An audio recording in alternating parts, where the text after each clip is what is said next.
আবারও ইতিহাস রচনার অপেক্ষায় বাংলাদেশ।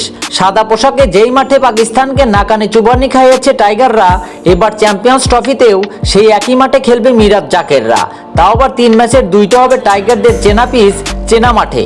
তবে ভারতের সাথে ম্যাচ আদৌ কোথায় হবে সেটা এখনও নিশ্চিত হওয়া যায়নি।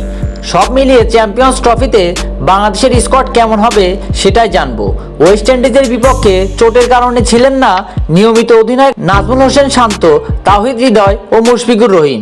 তবে চ্যাম্পিয়ন্স ট্রফির আগে কোনো দুর্ঘটনা না থাকলে থাকছেন 3 জনই।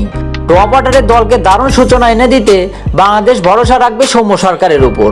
আফগানিস্তানের বিপক্ষে 3 ম্যাচের ওয়ানডে সিরিজেই ছন্দে ফেরার আভাস দিয়েছেন এই ওপেনার। 3 ইনিংসেই পেয়েছিলেন দারুণ সূচনা। থিতু হলেও ইনিংস বড় করতে পারেননি সৌম্য। 3 ইনিংসে করেন যথাক্রমে 33, 35 আর 36।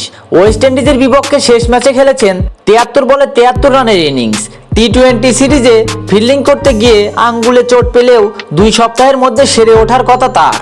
স্কোয়াডে আর এক ওপেনার হিসেবে তানজিদ হাসান তামিমকে রাখার সম্ভাবনা প্রবল। তবে শঙ্কায় আছে লিটনের জায়গা। শেষ 5 ওয়ানডে ইনিংসে ডাক 3টি। শেষ 50 খুঁজতে হলে যেতে হবে 2023 সালের অক্টোবরে। শান্ত হৃদয় ফেরত আসলে স্কোয়াডে জায়গা পেলেও হয়তো একাদশ থেকে জায়গা হারাবেন লিটন। জায়গা অনেকটাই নিশ্চিত মেহেদী হাসান মিরাজ, মাহমুদুল্লাহ রিয়াদ আর জাকের আলী অনেকের। শেষ 4 ইনিংসে 4টিতেই 50 আছে রিয়াদের। জাকের তো উইন্ডিজের সফর কাটিয়েছেন স্বপ্নের মতো।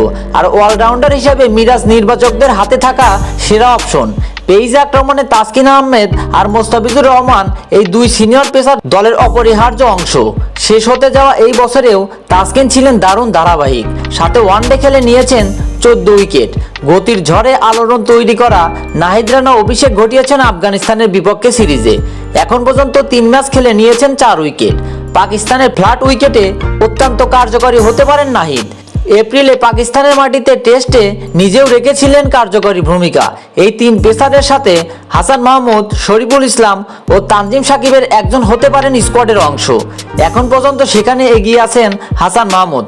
সাথে অলরাউন্ডার হিসাবে রিশাদ হোসেন আর বিশেষজ্ঞ স্পিনার হিসাবে নাসুম আহমেদকে দেখা যেতে পারে এই স্কোয়াডে। অবশ্য পাকিস্তানের ব্যাটিং সহায়ক উইকেটে কার্যকরী হতে পারে জোনের ওপর স্পিড। সেই কাজটা ওয়েস্ট ইন্ডিজের বিপক্ষে টি-20 সিরিজে দারুণভাবে করেছেন শেখ মাহেদী।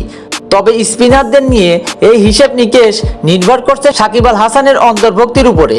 তার বোলিংয়ের ওপর আশা নিষেধাজ্ঞা কাটাতে পারবে কিনা এবং নির্বাচকরা বিবেচনায় রাখছেন কিনা, এইসব বিষয়ে অনিশ্চয়তা। অভিজ্ঞ সাকিব বাড়াতে পারেন স্পিনার প্রবণের ধার।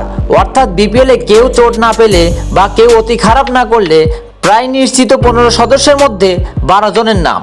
চতুর্থ পেসার এবং মিরাজের সঙ্গী স্পিনার হিসেবে কোন 2 জন যাবেন সেই প্রশ্নের উত্তর জানা গেলেই বোঝা যাবে পরিপূর্ণ স্কোয়াড।